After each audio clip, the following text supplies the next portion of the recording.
Stop whatever you are doing for 1 second and listen. Really listen. That faint, high-pitched whistle. That steady hiss that sounds like it is coming from somewhere inside your skull rather than from anywhere in the room. Most people call it tinnitus.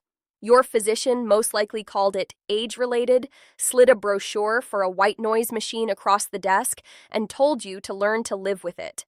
I'm telling you, as a clinician who has spent years digging through the research the standard 15-minute appointment doesn't have time for, that this sound is not a life sentence on your silence. It is a distress signal from your nervous system. Your auditory nerve is calling out for help because it is being deprived of the exact fuel it needs to function correctly. And today I'm going to walk you through, step by step, exactly how we can shut that signal off. If you are over 50 and your ears refuse to go quiet, what you have is not really an ear problem at all. It is a cellular hunger problem, and until we feed the hunger, the noise will not stop. I'm Dr. Emily Chen. I see patients dealing with this in my practice every single week. Let me tell you about Roberto, 62 years old, a brilliant structural engineer who could read a load-bearing diagram the way most of us read a menu. When he sat across from me 7 months ago, he was the shadow of who he had been. He hadn't slept more than 4 hours a night in 3 years. 3 years. And it shows on a person, the bagging under the eyes, the slight tremor in the hands, the way his voice flattened when he described what mornings had become. He looked at me and said, "Dr. Chen, the specialists keep telling me my labs are normal, but my head is screaming and I'm starting to think I'm losing my mind." I looked at the lab work he brought in and I told him exactly what I want to tell you now. Normal is, in many cases, just the statistical average of a population that is itself unwell. A general practitioner sees a vitamin B12 result sitting at the bottom edge of the lab range and quietly checks a box that says fine. I look at that same number and I see an auditory nerve that is literally stripping its own insulation away, sparking, almost the way an old wire does when its rubber sheath has worn thin. When the auditory nerve sparks, the brain hears a beep. That beep is, in a real sense, a short circuit. If you have been told your tests look fine but your head is still ringing, you are not crazy. You are being failed by a system that does not understand neurological nutrition. Today we are going to walk through the 8 specific phantom sound contributors that conventional medicine routinely overlooks. I'll explain how each one works inside your inner ear, what specifically goes wrong when you don't have enough of it, and the concrete, food-first way to start fixing it. Before we get into the list, you need to understand how truly fragile the machinery in your inner ear actually is, because once you see it, every recommendation that follows will make obvious sense. How fragile your hearing actually is deep inside your inner ear sits a tiny vessel called the labyrinthine artery. Anatomically, it is so small that a single red blood cell can barely thread its way through. That artery is the sole blood supply to your entire inner ear. There is no backup line. There is no auxiliary route. If that one vessel narrows or constricts, the entire hearing apparatus downstream suffers immediately. Now picture what happens to that vessel when your body is running a low-grade inflammatory load, or when your blood is even slightly thicker than it should be. The artery constricts. The hair cells inside your cochlea, the cells that translate vibration into the electrical signals your brain reads as sound, start to suffocate. They don't just die quietly. They malfunction. They fire phantom signals. They send up the auditory pathway sounds that aren't actually there. This is where research from Newcastle University in 2025 changed the conversation around tinnitus entirely. The team confirmed something specialists had suspected for years. Tinnitus is not only an ear problem. A meaningful share of it is a failure of the brain to filter out these error messages once they arrive. The phenomenon is called neural synchrony. Your brain cells start firing together in a self-reinforcing loop, locking the noise in place. What this means in practical terms is that we have to do 2 things at once. We have to repair the microcirculation feeding your inner ear so it stops generating false signals. And we have to feed the cells doing the work so they stop sending those signals up in the first place. Clear the pipes, feed the cells. That is the foundation of every recommendation that follows. Killer 1, zinc, and the absorption blockers, sabotaging it. Killer number 1 is zinc. And I'm not talking about a generic multivitamin off the shelf at the drugstore. Your inner ear holds one of the highest concentrations of zinc anywhere in the human body, and there is a very specific reason for that. The act of hearing, the constant translation of vibration into electrical signal, generates an enormous amount of oxidative stress inside the cochlear hair cells. Zinc is the antioxidant shield that protects those cells while they do that work. Without enough of it on board, those cells essentially corrode from the inside out. Here is the part most people miss completely. You can be eating zinc and not absorbing it. I think of these as invisible saboteurs. If your diet leans heavily on highly processed grains, you are taking in a substance called phytates that bind tightly to zinc in your gut and carry it straight back out of your body. If you drink coffee or strong tea throughout the day, the same pattern plays out. The polyphenols block absorption. You are, in a real sense, going hungry while sitting at a full table. Roberto was eating clean, plenty of vegetables, lean proteins, whole grains. But his morning routine, strong coffee with breakfast, a bowl of refined cereal, more coffee mid-morning, was rinsing his zinc straight out before it ever reached his ears.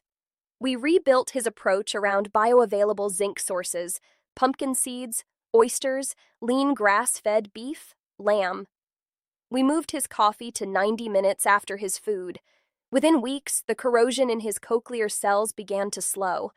For the first time in over 3 years, the volume of his hiss started to drop. He noticed it first in the quiet of his car, when the noise wasn't quite as loud as it had been the week before. Killer 2, hidden ototoxic drugs. Killer number 2 will surprise you, because while you are working hard to repair your ears, you may be quietly poisoning them at the same time. There is an entire category of compounds called ototoxic drugs, substances that cause direct chemical damage to the cochlear hair cells. These are not exotic medications. These are everyday over-the-counter and prescription items. High-dose aspirin, certain over-the-counter anti-inflammatories, a handful of common antibiotics, several diuretics, and a small but important set of chemotherapy agents. Each of them, in its own way, triggers a flood of free radicals inside the inner ear that overwhelms whatever zinc and magnesium shield you have built. If you are taking any of these on a regular daily basis for joint pain, headaches, or chronic inflammation, you are essentially pouring water on a fire on one side while pouring fuel on it on the other. The damage cancels out the repair, sometimes faster than you can build it. The protocol I built with Roberto involved sitting down with his primary care physician and going through his medication list line by line. We identified 2 over-the-counter products he had been taking daily for shoulder pain. With his doctor's supervision, we swapped both for natural anti-inflammatory compounds, a high-quality turmeric extract for the curcumin content, and Boswellia serrata, both of which carry strong evidence for joint inflammation without the same impact on the cochlear hair cells. That single change gave his ears the breathing room to actually start recovering. To be very clear, never make medication changes on your own. This conversation always belongs in your physician's office. Killer 3, vitamin B12 and the insulation problem. Killer number 3 is the insulation problem inside your nervous system. Picture a high-voltage power line running along a country road. Strip the rubber sheath off, and that line will hum, buzz, and spit sparks. That is precisely what is happening to your auditory nerve right now if your vitamin B12 levels are not in what I call the optimal repair zone. The mechanism is straightforward. Every nerve in your body is wrapped in a protective sheath called myelin. Myelin is what keeps electrical signals contained and clean from one end of the nerve to the other. When myelin thins, a process called demyelination, those signals start leaking out at points along the nerve. Your brain interprets that leakage as a steady internal buzz. It can sound like a hum. It can sound like a hiss. It can sound like a high tone you cannot escape. B12 is the single most important nutrient your body uses to maintain that myelin sheath, and as we get older, the stomach loses a measurable amount of its ability to absorb B12 from food. Combined with the fact that the standard American diet is not exactly a B12 powerhouse, the result is that an enormous share of older adults are running on B12 levels that look acceptable on a routine lab panel, but are deeply suboptimal for nerve repair. I do not care if your standard lab report says 300 or 400. For an older adult who is dealing with chronic tinnitus, that is a deficiency. To genuinely begin nerve repair, you want to be closer to 800. This is the gap between not sick and actively healing, and it is the gap most physicians are not screening for. We brought Roberto's B12 up through methylcobalamin supplementation, more pasture-raised eggs, sardines, and salmon, and his audible buzz quieted noticeably by the start of the second month. Not gone. Quieter. Less pressing. Less invasive. Killer 4. Magnesium and the glutamate break. Killer number 4 is the reason your tinnitus screams loudest exactly when you can least afford it, under stress, after a hard day, after a poor night of sleep. Your brain has an excitatory chemical called glutamate. Glutamate is the gas pedal of the nervous system. Every fast, sharp signal in the brain depends on it. When you are under sustained stress, your brain releases waves of glutamate into the auditory cortex along with everywhere else. If you do not have enough magnesium on board to act as the corresponding brake, you slip into a neurological state called excitotoxicity. Your nerves fire so hard, so fast, that they begin to damage themselves. Some clinicians call this a glutamate storm. It is exactly why your ears scream loudest at the end of a hard week. We have to manually put the brake back on. Magnesium is one of the most reliably underconsumed minerals in the modern American diet, and the inner ear happens to be one of the tissues most sensitive to its absence. The good news is that magnesium-rich foods are widely available and inexpensive. Almonds, avocados, dark leafy greens, spinach especially, pumpkin seeds, black beans. Where supplementation is needed, magnesium glycinate is generally well tolerated and absorbs well. Done correctly, the ringing stops escalating in response to stress. The internal volume drops noticeably within the first few weeks. Roberto told me around the end of week 6 that for the first time in years, a normal stressful workday no longer ended with what he had previously described as ice picks behind his eyes. Killer 5. Vitamin D3 as a neurosteroid killer number 5. And if you still believe vitamin D is only useful for bones, the science has moved on without you. Research published in Frontiers in Neurology in early 2026 reframed the entire conversation around vitamin D and the auditory system. Vitamin D3 is now understood to function as a neurosteroid. It directly regulates the expression of hundreds of genes throughout the nervous system, including the genes responsible for protecting and maintaining the auditory pathway. The 2026 review made the data unambiguous. People living with chronic, bothersome tinnitus carry significantly lower vitamin D3 levels than people who don't. Why does this matter so much? Because D3 is, in a real sense, the foreman on the repair crew of the body. Without the foreman, the work crews never get dispatched. You stay stuck in a loop of low-grade chronic inflammation. The cells you need to recover never get the green light, and your ears stay loud. Most adults over 50 are sitting at vitamin D levels that are frankly disastrous for nerve repair. Either we are hiding from the sun completely, or we are layering on so much sunscreen during the few minutes a day we are outside that essentially no D3 production is happening. The fix is simple and largely free. roughly 15 minutes of unprotected morning sunlight on your forearms when the weather and your skin allow, supplemented with wild-caught salmon, sardines, and pasture-raised eggs in the diet. Where supplementation is needed, and for many adults over 50 it absolutely is, work with your physician on the right dose for your numbers. Your auditory nerve simply cannot rebuild without this currency in its account. Killer 6. Circadian timing of your final meal. Killer number 6 explains a question I get from almost every patient with chronic tinnitus. Why is the ringing loudest at 3 in the morning when the room is silent and you should be deeply asleep? It is not just that the rest of the world has gone quiet, allowing the noise to fill the space. Your inner ear, like the rest of your tissues, runs on a circadian rhythm. At night, the body shifts into deep system repair mode. Hormones change, inflammation cycles change. Repair processes that have been queued up all day finally get their turn to run. If the raw materials your body needs for that repair are not present at that moment, the zinc, the B12, the magnesium, the omega-3 fats, the repair process stalls partway through.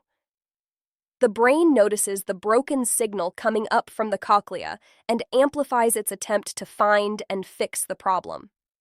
That amplification is exactly what produces the 3 a.m. wake-ups with the ringing, screaming louder than ever.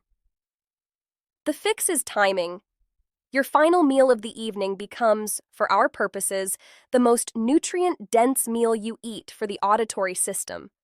We deliberately anchor your nutrient intake to the body's overnight repair window so that, when your brain reaches into the metabolic pantry, the materials are actually there.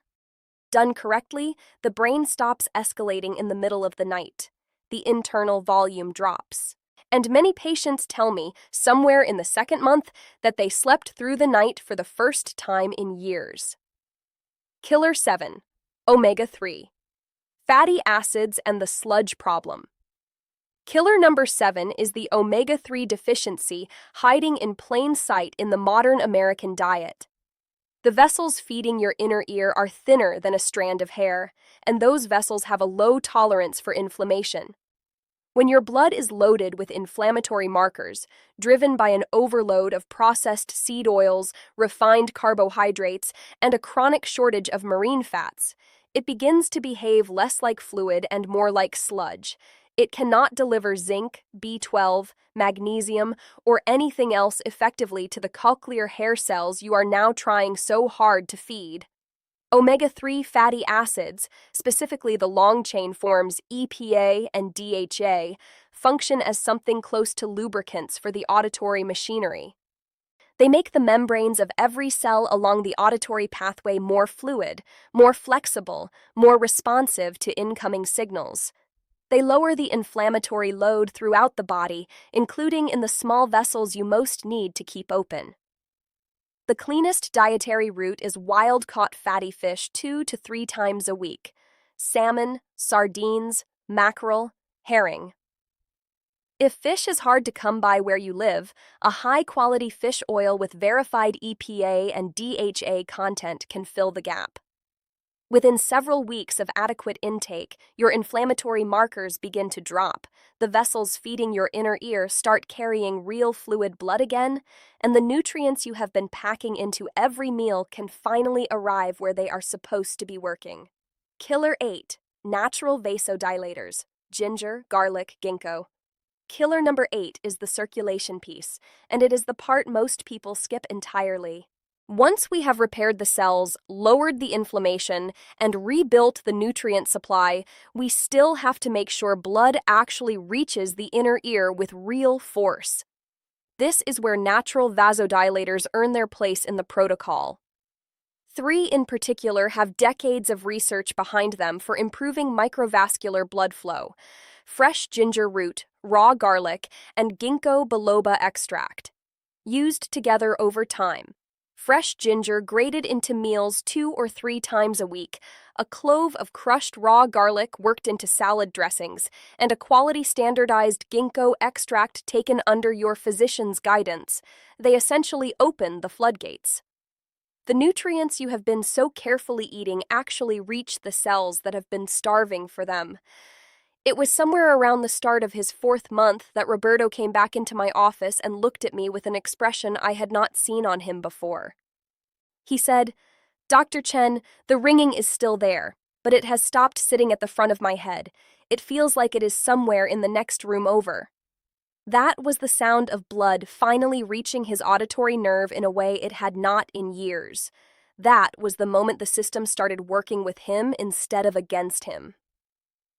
Tonight, the auditory rescue dinner. So here is what I want you to do tonight. Commit to what I call the auditory rescue dinner. 1 meal. Tonight. Wild-caught baked salmon for the omega-3s and the vitamin D3. A generous bed of baby spinach for the magnesium, dressed simply. A small handful of raw pumpkin seeds scattered over the top for the zinc. Extra virgin olive oil and fresh lemon juice as the dressing. A small grating of fresh ginger to wake up the microcirculation. That single plate delivers a substantial biological payload of exactly the materials your ears have been short on for years. Do not expect a miracle within 24 hours. Your nerves took years to fall into starvation. They are going to need several weeks to come back online, and that is not a failure of the protocol. That is biology. In the patients I have followed through this work, the first real moments of quiet typically begin to surface somewhere between week 3 and week 6. The ringing that pulls back, even slightly, in the 2nd month. The night where you sleep without waking at 3. The morning where the hiss starts the day at a 5 out of 10 instead of a 9. Roberto did not just get his quiet back, he got his life back.